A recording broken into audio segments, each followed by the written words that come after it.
De la tribuna de oradores se le concede. Bien, en minutos vamos a escuchar el proyecto de ley por parte del diputado Jorge Arreaza, quien va a ser el encargado de presentarlo. Ahí vamos a conocer las finalidades, los objetivos y también las disposiciones generales de esta ley, y posterior a esto, cada uno de los diputados que quiera dar el derecho de palabra, pues podemos escuchar parte de sus aportes. Escuchemos al diputado Jorge Arreaza. Muy buenas tardes, estimadas diputadas y diputados.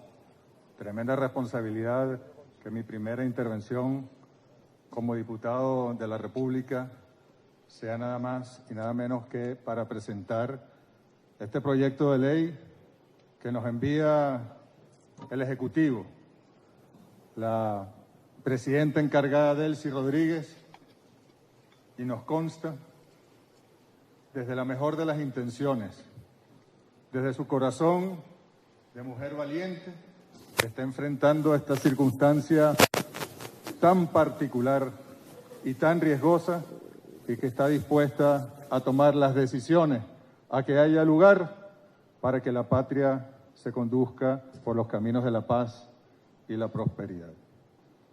Por cierto, presidente, no tomaba yo la palabra en este estrado desde el año 2015 como vicepresidente ejecutivo. Y en aquel momento estábamos discutiendo todavía las liberaciones y la atención a quienes en 2014 se habían levantado con la violencia política en las calles. Y hubo una buena relación, incluso recuerdo con el hoy diputado Enrique Capriles Radonsky como gobernador del estado Miranda, logramos avanzar en aquel proceso de tantos que han ocurrido. Algunos de aquellos personajes hoy incluso están en la Asamblea, como Enrique. Otros se fueron alejando de nuestra madre, la Constitución de la República Bolivariana de Venezuela, y esperemos tener todos y todas la luz y la sabiduría para poder revisar, reencauzar, acercar y rectificar donde sea necesario, todos y todas. Este pueblo es el hijo legítimo del libertador Simón Bolívar. En carta de Bolívar a Santander,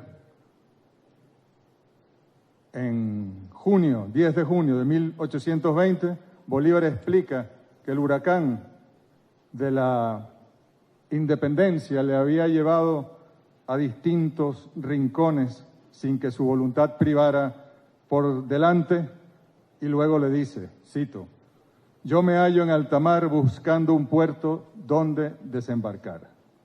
La paz será mi puerto, mi gloria, mi recompensa, mi esperanza, mi dicha y cuanto es precioso en este mundo». Nuestra victoria, diría el presidente Nicolás Maduro desde el año 2014, es la paz.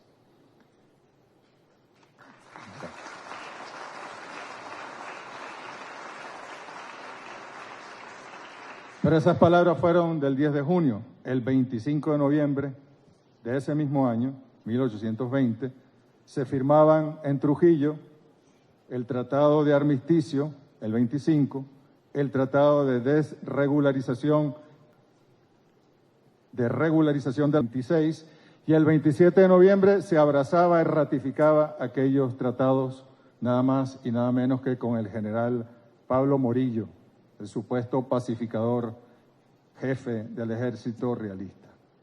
Se trascendió y se fue a una nueva etapa, que nos llevó finalmente a batallas con otras características. Pero el espíritu de convivencia, de amnistía, aún en la peor de las circunstancias, que el Libertador y su hijo, Antonio José de Sucre, demostraron en 1820, debe inspirarnos hoy en la Venezuela del año 2026. Creemos que debemos invocar esos tratados y que debemos crear nuestros propios tratados de Trujillo para el siglo XXI. el reconocimiento entre las partes es fundamental. Desconocernos nos ha llevado a la satanización, a la invisibilización, al menosprecio, al no hablarnos, al no encontrarnos, al no tender puentes. Debemos, como lo hicieron en aquellos tratados, humanizar y crear convivencia verdadera y sincera con las diferencias que tengamos siempre para trabajarlas y para definirlas y continuar trabajando. El derecho internacional humanitario, como dijo el diputado Campos en su intervención en la pasada sesión, le debe a Antonio José de Sucre mucho de lo que luego avanzó a hacer. En nuestro país ha habido una larga historia de amnistías, perdones, indultos, sobreseimientos, pero por nombrar alguno, en el año 1827 el Libertador, para evitar la separación de Colombia, la grande, la bolivariana, dio una amnistía a los separatistas. Y en 1828, luego del atentado contra el Libertador, terminó perdonando a Francisco de Paula Santander, al general Obando, y siguió adelante. También otras, hay muchas, pero por resaltar algunas, en 1864, después de la sangrienta y terrible, la constituyente, después de firmar el Tratado de Coche, también una amnistía a todos los combatientes de ambos bandos. Guzmán Blanco, Joaquín Crespo también dieron sus procesos de amnistía. Cipriano Castro, en 1902, ante la amenaza del bloqueo contra Venezuela, le dio también perdón, por ejemplo, a José Manuel Hernández, el Mocho Hernández. Y no solo fue que el Mocho Hernández, muy valientemente, siendo amigo, opositor acérrimo del general y presidente Cipriano Castro, no solo que dijo y preguntó por su fusil para ir a defender la patria ante las pretensiones internacionales de agresión, sino que fue ministro de Fomento del gobierno de Cipriano Castro durante unos meses. Hay otros episodios. En el siglo XX, Gómez, para preparar el proceso que luego dejó en manos de López Contreras, para tomar medidas para el reencuentro nacional con sus características y circunstancias. Los propios Betancourt, Leoni, con limitaciones, y debe destacarse el esfuerzo de Rafael Caldera, sobre todo en 1969, para que tanto los hombres y mujeres que tomaron las armas y se fueron a la guerra, como algunos partidos, pudiesen regularizar su vida y reincorporarse a la vida nacional. Fue también Caldera quien indultó o le dio sobreseimiento al comandante Hugo Chávez y a sus compañeros de armas que estuvieron al frente de la rebelión heroica para nosotros del 4 de febrero de 1992. Hugo Chávez, el propio año 2000, una amnistía para quienes aún, tras la rebelión del 92, no la habían recibido. El decreto de amnistía de 2007, que abarcó todos los eventos, 2002, 2003, 2001, 2004 y más. Esto fue el 31 de diciembre. Si me permiten una infidencia, esa noche, el 31 de diciembre, el Año Nuevo, lo celebramos con el comandante Chávez en el Palacio de Miraflores, con los familiares y las familiares, padres, madres, abuelas, de aquellos que estaban secuestrados por las Fuerzas Armadas Revolucionarias de Colombia, por la FARC, y que el comandante Hugo Chávez había decidido hacer lo que fuera necesario para lograr su liberación. Y aquella noche, el comandante Chávez me notó un poco serio, les confieso, y pensó que era por la compañía. Le dije, no tiene nada que ver con eso. ¿Qué pasó, Jorge? Comandante, me cuesta mucho procesar la ley de amnistía, lo confieso. y me dio una lección política, de liderazgo, de ética, de entender las circunstancias, que duró como desde las 11:40 de la noche hasta las 4 de la mañana y jamás lo olvidaré.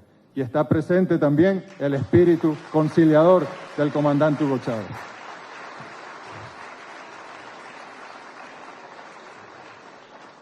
El propio presidente Nicolás Maduro, tras los eventos de 2014, 2017, la Asamblea Nacional Constituyente que se instaló en el 2017, su Comisión para la Verdad, para la Justicia, los casos que se fueron atendiendo y las liberaciones que se fueron produciendo.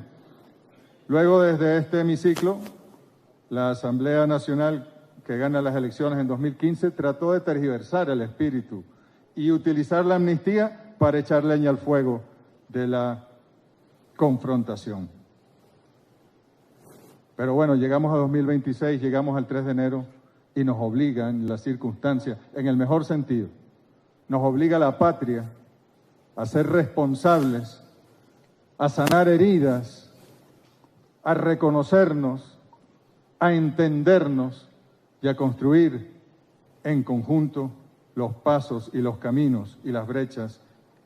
Es una obligación ética de entreayudarnos, como diría Simón Rodríguez, de entresanarnos en este momento histórico. Debemos construir confianza y este proyecto de ley ayuda a que todo el proceso de diálogo político, aquí está presente el Programa para la Convivencia y la Paz, que está interactuando con toda la sociedad, la Comisión de Diálogo Político que lleva adelante el presidente de la Asamblea Nacional y que tiene la intención de llegar a acuerdos y caminos conjuntos con todos los sectores políticos del país. Esta ley allana esos procesos que vienen encaminados a darnos paz, prosperidad. Construir la confianza no es sencillo, sobre todo después de tantos capítulos, de tantos episodios, pero la construiremos. Sepan ustedes que nosotros estamos dispuestos a construir esa confianza por el bien del pueblo de Venezuela en este momento delicado para la República.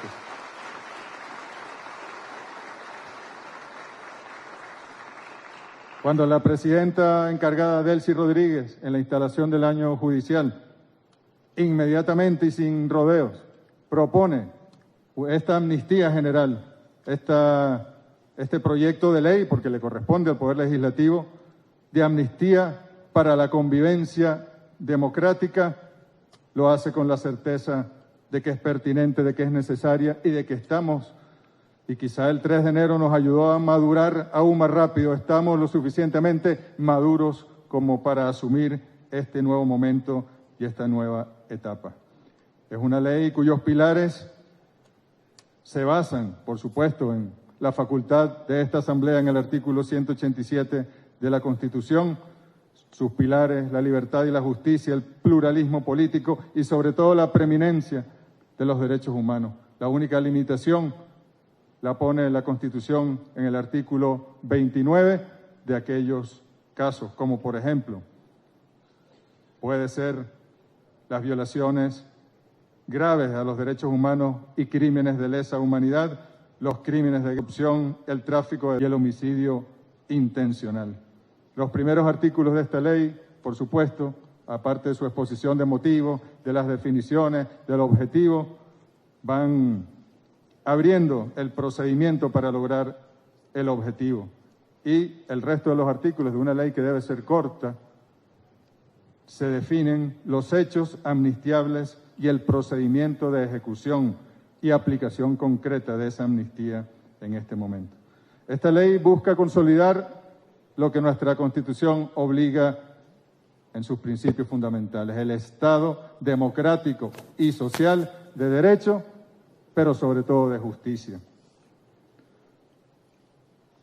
No requiere erogaciones especiales, más bien su trascendencia es humana, es social, es política y puede ser de los principales aportes que en estos momentos hagamos para la existencia misma de la República, para la consolidación de nuestra soberanía y para blindar el derecho, como diría Víctor Jara, el cantor chileno, el derecho de los venezolanos y venezolanas a vivir en paz.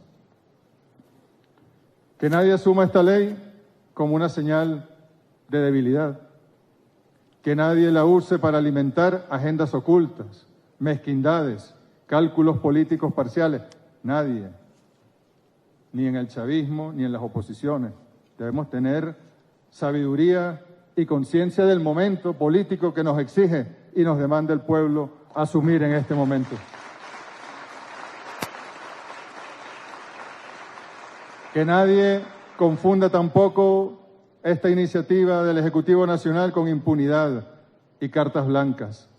Seamos ética e históricamente responsables. Sintamos las disposiciones de cada artículo de esta ley naciente palpitar en lo más profundo de nuestro sentimiento patriótico y de responsabilidad patriótica con el pueblo de Venezuela. Dicen los expertos en derechos humanos que el ataque militar es la suma de todos los males. Hagamos con la ley de amnistía la suma de todos los bienes para el pueblo de Venezuela que tanto se lo merece. De aprobarse en primera discusión esta ley el día de hoy, iremos a las consultas, pero las de verdad, en las catacumbas, en las veredas, en los caseríos, en los barrios, en los pueblitos de pescadores, en las urbanizaciones, en los urbanismos, en los consejos comunales, las comunas, en los condominios. Hay que darle la cara al pueblo, hay que explicarle su necesidad, su pertinencia, su trascendencia. Dejémonos interpelar por el pueblo, por las víctimas reales de la agresión al país, del bloqueo, de las sanciones, de la disminución del ingreso nacional y en consecuencia familiar. Por ellos y ellas que han vivido las consecuencias de esta etapa de agresión tan fuerte que ha vivido nuestro país. Logremos el más legítimo y luminoso consenso para que esta nueva ley nos permita navegar juntos hacia ese puerto bolivariano de la paz con justicia y convivencia democrática. Que nada ni nadie, por poderoso que sea, nos descarrile, nos haga descarrilarnos, como le dijo Hugo Chávez, el comandante a Juan Manuel Santos en Santa Marta. Que nada nos descarrile, que ninguna presión mediática, política, internacional haga que nos separemos del camino de la paz, del encuentro, de la reconciliación y del perdón. Y por último, presidente, leyendo el manifiesto de Cartagena, del libertador Simón Bolívar también, donde todos sabemos, a cada conspiración le sucedía un perdón y a cada perdón una conspiración. Apostemos en esa confianza que debemos nosotros construir en este momento, que esta amnistía no derivará en otros procesos de violencia política y conspiraciones, que no se repetirá, como lo calificó Bolívar, la clemencia criminal, sino que este sea un proceso de verdadero encuentro entre los venezolanos y las venezolanas y que nuestras hijas, hijos, nietos y nietas reconozcan lo que esta Asamblea Soberana hará en los próximos días para darle a la patria paz, estabilidad, soberanía y futuro certero. Muchas gracias. ¡Que viva Venezuela! Escuchábamos declaraciones por parte del diputado de la Asamblea